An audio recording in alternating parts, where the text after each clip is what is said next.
എൻ്റെ പേര് ജയശ്രീ. ജയശ്രീ, ഞാനിവിടുത്തെ ADSന്റെ പ്രസിഡൻ്റാണ്, CDS മെമ്പറാണ്, റിട്ടയേർഡ് HM ആയിരുന്നു. പിന്നെ അപ്പം ഞങ്ങളിപ്പോൾ അതായത് സഞ്ചാര സ്വാതന്ത്ര്യം നഷ്ടപ്പെട്ട ഒരവസ്ഥയിലാണുള്ളത്. കാരണം ഇവിടെ ഇറങ്ങിയിട്ട് അപ്പുറം പോകാനോ അതേപോലെ അങ്ങോട്ട് പോകാനോ ഒന്നുമുള്ള വഴി തന്നില്ല. കാരണം അന്നൊക്കെ എല്ലാവരോടും പറഞ്ഞതാണ്, പിന്നെ മന്ത്രിക്കും എല്ലാവർക്കും കൊടുത്തിരുന്നു, ഞങ്ങൾ ഈ വെള്ളക്കെട്ടിൻ്റെ കാര്യങ്ങളെല്ലാം കൊടുത്തിരുന്നു. പക്ഷെ അതിനൊന്നും മറുപടി വരാമെന്നല്ലാതെ അതിനൊരു കാര്യങ്ങളും ചെയ്തില്ല. ഇനിയിപ്പോൾ ഇവിടെ ഒരു അണ്ടർപാസോ അല്ലെങ്കിൽ എന്താ ഇതിനുള്ള സംവിധാനം ഉണ്ടാവുമല്ലോ. അണ്ടർപാസ് മാത്രമായിരിക്കില്ലല്ലോ, അതും അവർക്ക് പറ്റില്ലെങ്കിൽ മേലെ കൂടെ ഒരു പാലോ അങ്ങനെയുള്ള എന്തെങ്കിലും ഒരു സംവിധാനം ഉണ്ടാവണം. അതായത് ഞങ്ങൾ അപ്പുറമുള്ളവർ ഇപ്പുറം ഒരേ റെസിഡൻസിലുള്ള ആൾക്കാരാണ്. ഞങ്ങൾ രണ്ട് രാജ്യത്ത് നിൽക്കും പോലെയാ. കാരണം അപ്പുറം പോകാനും കഴിയില്ല, ഞങ്ങൾ ഒരു റെസിഡൻസിലാ. ഇപ്പുറത്തായി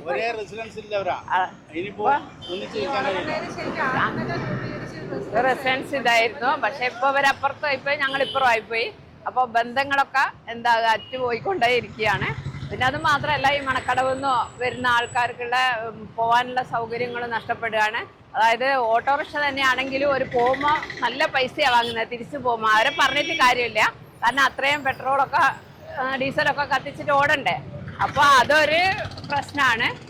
പിന്നെ ഇതിന് ഒരു ശരിക്കും നാട്ടിൻ പ്രദേശമാണ്.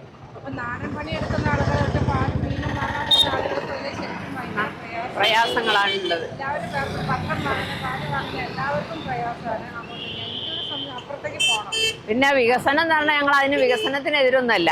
കാരണം എല്ലാ ആവശ്യങ്ങളിലും നമ്മളെ വികസനം കൊണ്ട് തന്നെ നമുക്ക് നേടിയെടുക്കാൻ കഴിയും. പക്ഷേ ഇങ്ങനെയുള്ളൊരു വികസനം വരുമ്പോൾ നമ്മൾ എന്ത് ചെയ്യുന്നു, മാനുഷിക പരിഗണനയും കൂടെ നോക്കും അല്ലേ. അപ്പുറത്തേക്ക് കടക്കുമ്പോൾ ഇപ്പുറത്തേക്ക് കടക്കാനുള്ളൊരു പ്രശ്നവും കൂടെ വേണം.